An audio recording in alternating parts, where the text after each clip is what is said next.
حال ہی میں جو واقعات لاہور میں رونما ہوئے خواتین کی بے حرمتی کے حوالے سے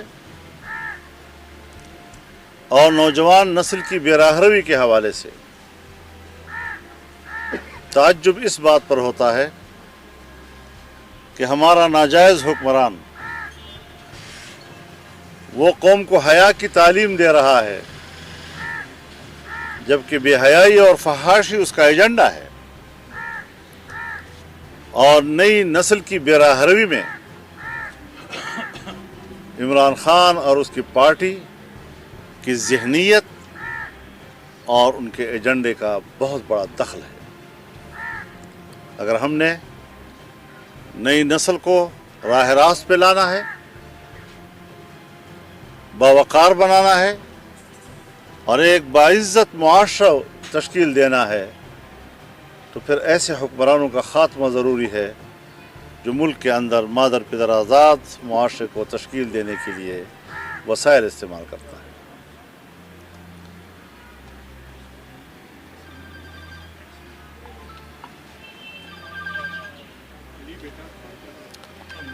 اس وقت افغانستان میں طالبان امارت اسلامیہ نے جو فتوحات حاصل کی ہیں اور باوجود فتوحات حاصل کرنے کے وہ اپنی حکومت قائم کرنے کی بجائے ایک وسیع البنیاد حکومت قائم کرنا چاہتے ہیں، ہم اس حکمت عملی کی حمایت کرتے ہیں اور عالمی قوتوں سے یہ کہنا چاہتے ہیں کہ وہ اپنی شرائط نہ لگائیں۔ عالمی قوتوں کے 20 سالہ پہلے کی پالیسیوں نے انسانیت کا خون کیا ہے، اور جن کے ہاتھوں سے انسانیت کا خون ٹپک رہا ہو، وہ جب امن کی بات کرتے ہیں تو عجیب لگتا ہے۔ انہیں اپنا جرم تسلیم کر لینا چاہیے، انہیں اپنی غلطی تسلیم کر لینی چاہیے اور اس بات کا انتظار کریں،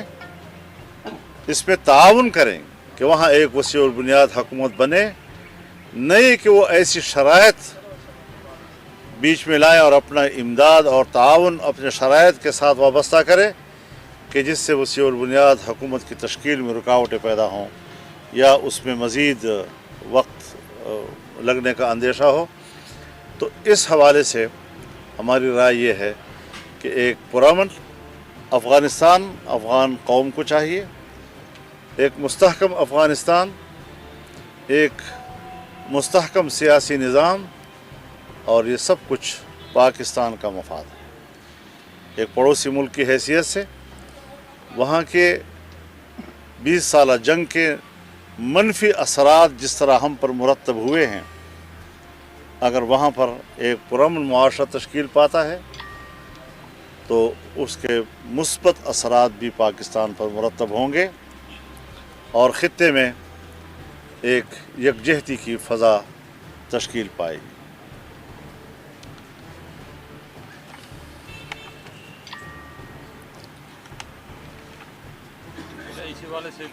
جی جناب۔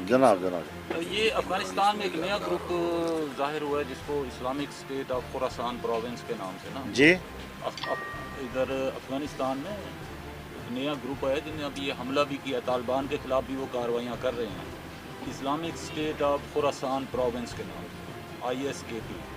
تو آپ کیا سمجھتے ہیں کہ اس کے پیچھے انڈیا ہے یا کیا وہ، کیونکہ طالبان کے خلاف کارروائیاں بھی کر رہے ہیں اور جو ایئرپورٹ پر بھی حملہ انہوں نے کیا؟ ضرور ایسی قوتیں ہیں کہ جو وہاں پر طالبان کی فتح کو اور ایک پرامن سیاسی نظام کو سپرتاش کرنا چاہتے ہیں، لیکن میری معلومات کے مطابق جہاں جہاں پر صورتحال میں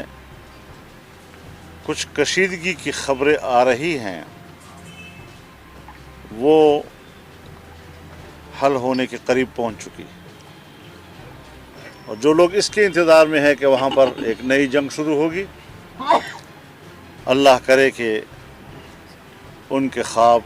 شرمندہ تعبیر نہ ہوں اور انشاءاللہ نہیں ہوں گے۔ افغانستان میں آپ کہہ رہے ہیں کہ خواہاں ہیں کہ پاکستان کے اچھے اثرات مرتب ہوں گے اگر بقا حکومت اچھی بن جاتی ہے، آپ سمجھتے ہیں پاکستان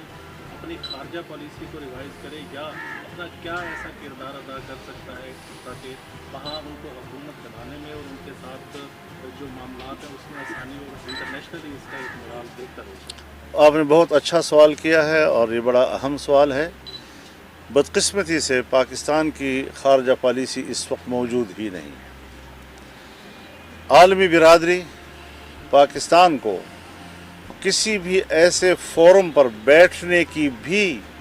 حقدار نہیں سمجھتی کہ جس میں ہم پاکستان کو اسٹیک ہولڈر تصور کر رہے ہیں۔ سلامتی کونسل کے اجلاسات ہوئے ہیں، پاکستان کے نمائندے کو اپنی بات نہیں کرنے دی گئی۔ پاکستان کی وزارت خارجہ کا کوئی کردار اس وقت ان معاملات میں نہیں ہے، اور اگر ہے تو فرنٹ لائن پر پاکستان کو قبول کرنے کے لیے تیار نہیں ہے۔ کہیں پس پشت کوئی کارکردگی کہیں ہوگی تو ہوگی۔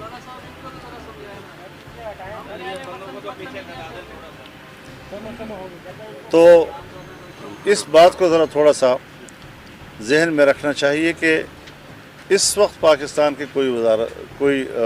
خارجہ پالیسی نہیں ہے، بلکہ عمران حکومت لا تعلق ہے خطے کی اس بہت بڑی تبدیلی کے ساتھ۔ یہاں صرف اسٹیبلشمنٹ اس معاملات کو اس وقت ڈیل کر رہی ہے، وہی جو ہے فرنٹ پہ ہے، اور جس کو کہا جاتا ہے کہ یہ عوام کی منتخب ہے، جو جھوٹ ہے سب سے بڑا تاریخ کا، اس کا کوئی رول اس وقت نظر نہیں آ رہا ہے۔ ہمارے وزیر خارجہ شریف آدمی ہے، وہ بیچارہ کچھ کارکردگی دکھانے کی کوشش کر رہا ہے، لیکن اس کے کوئی اثرات بین الاقوامی سیاست پر مرتب نہیں اگر ہو۔ آپ کو آفر ہوتی ہے طالبان کی طرف سے آپ کہیں اس طرح کے معاملات میں بیٹھ کر کردار ادا کریں تو آپ وہ آفر قبول کریں گے؟ ایک بات ذہن میں رکھیں کہ میں ایک سیاسی کارکن ہوں، ایک طویل عرصہ میں فارن افیئرس کے ساتھ وابستہ رہا ہوں۔ فارن افیئرس اسٹیٹ کی ذمہ داری ہوتی ہے، کسی فرد یا کسی پارٹی کی ذمہ داری نہیں ہوا کرتی، اور میں اسٹیٹ سے آگے نہیں نکلنا چاہتا۔ اچھا مولانا صاحب، پی ڈی ایم جو ہے اتنے عرصے سے حکومت کے خلاف کوئی ٹھوس حکمت عملی نہیں بنا سکی،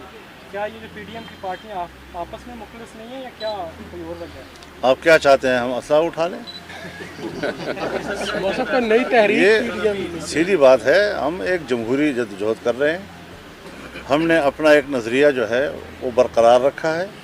اور عام آدمی نے اس پوری حقیقت کو تسلیم کر لیا ہے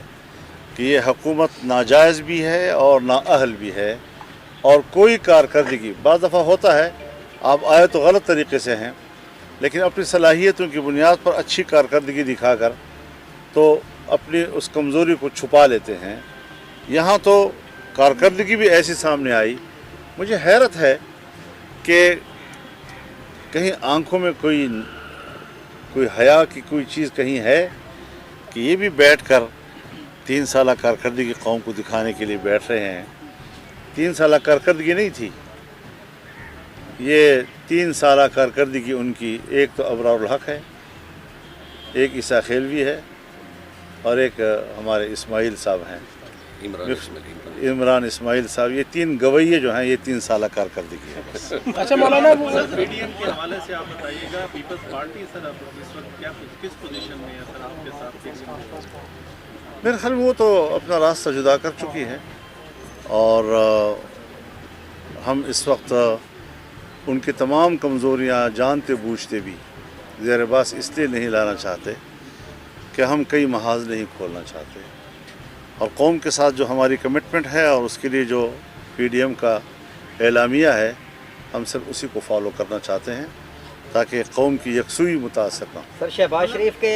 شامل ہوتے ہی پی ڈی ایم جو ہے اس کی تحریکیں بھی ڈاؤن ہو گئیں، جلسے جلوس بھی ختم ہو گئے، احتجاج بھی نہیں ہے، اور بیانیے میں بہت بڑی تبدیلی آئی ہے۔